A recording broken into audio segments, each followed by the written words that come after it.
Oke, sekarang kita lanjut sebelum ke orde tinggi, kita lanjut dulu ke orde 2 sedikit lagi.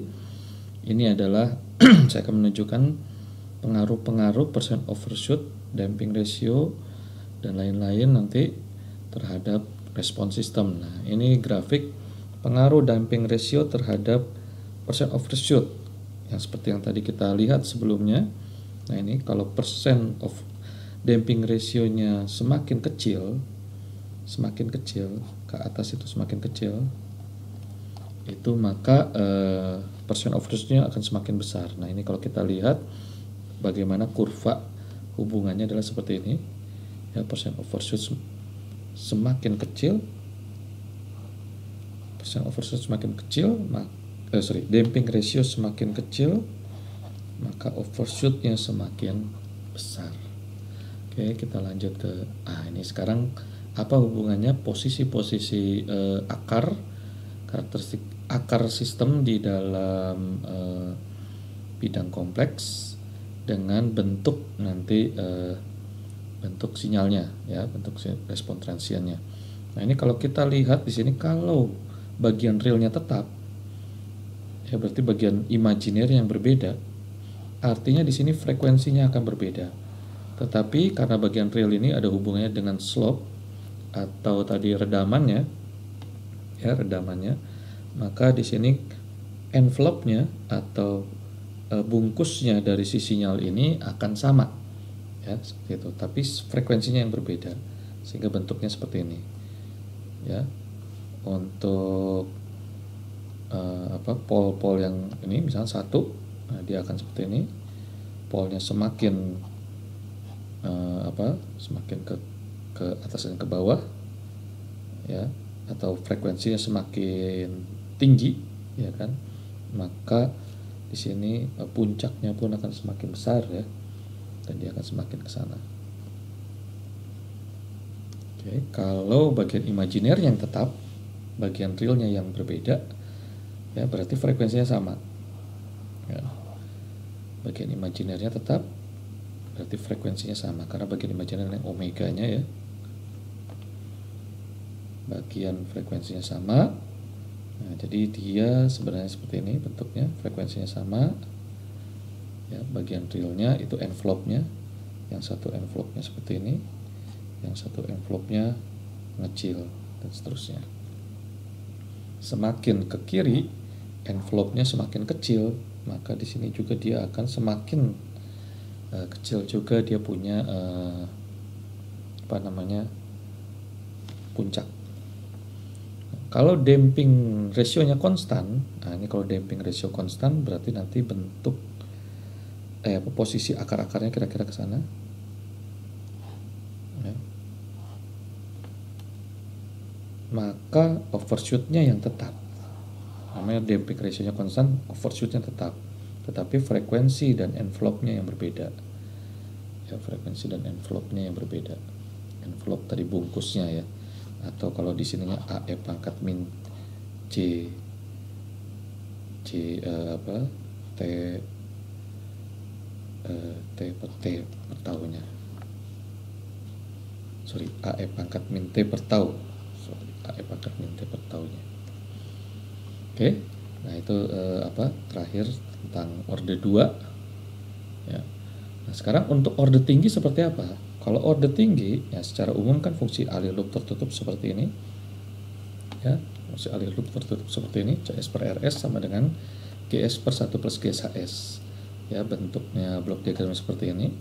Secara umum kita bisa tulis seperti ini, GS-nya PS per QS, HS-nya NS per DS, sehingga kita bisa peroleh CS per RS-nya adalah seperti ini. Inilah bentuk orde tinggi ya. Untuk orde tinggi, orde dilihat dari apa sih? Orde dilihat dari pangkat tertinggi dari polinomial bagian penyebut ya, atau pol-polnya, ada berapa pol. Nah, kira-kira seperti itu.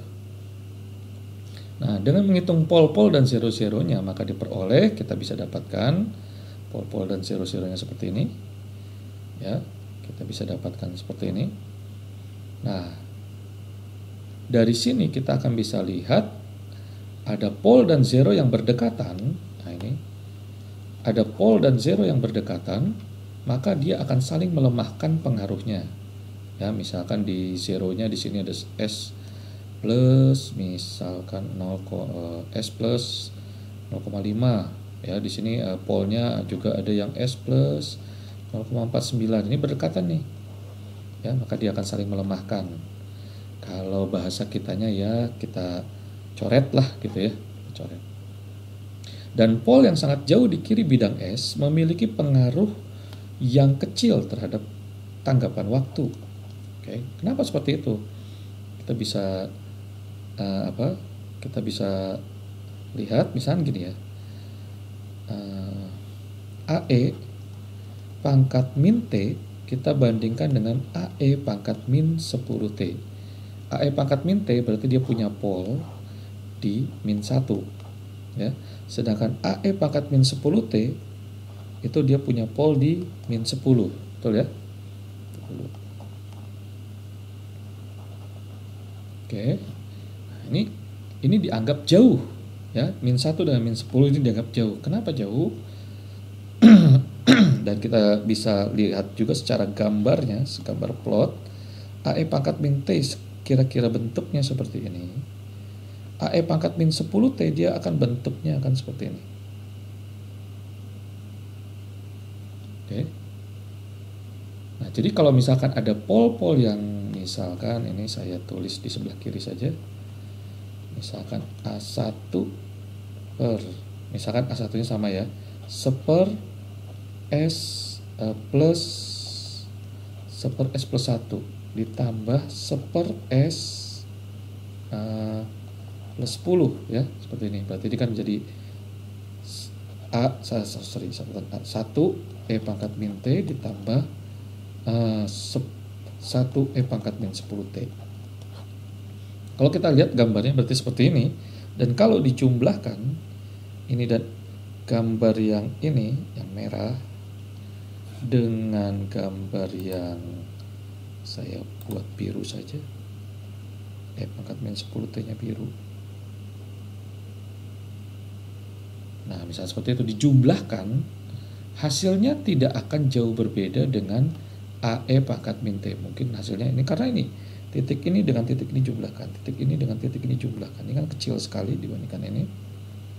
Sehingga hasilnya kemungkinan ya seperti inilah.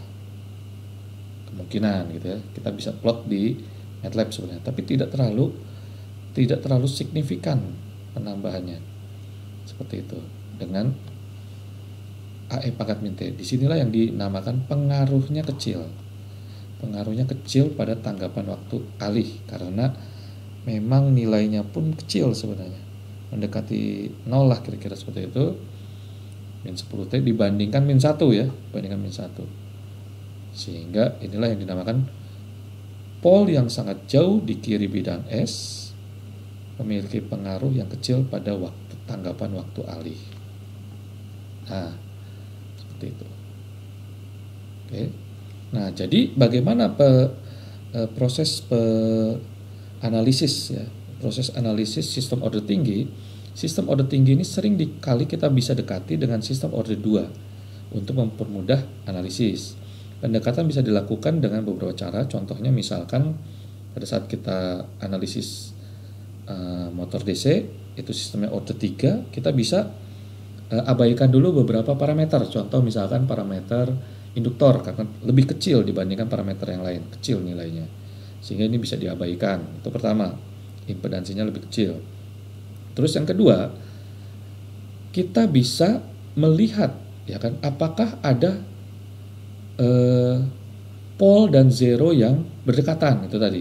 Kalau pole dan zero yang berdekatan kita bisa hilangkan ya karena dia saling mempengaruhi, saling menghilangkan.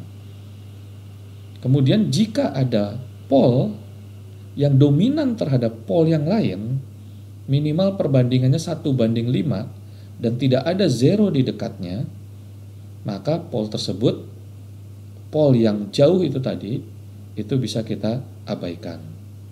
Contoh misalkan ini ada pole P1, P2. Nah, ini bagian realnya di sini. Ya. Dan ada pol yang lain, P1 dan P1 conjugate. Lalu di sini ada pol P2 yang jauh dari P1. Oke.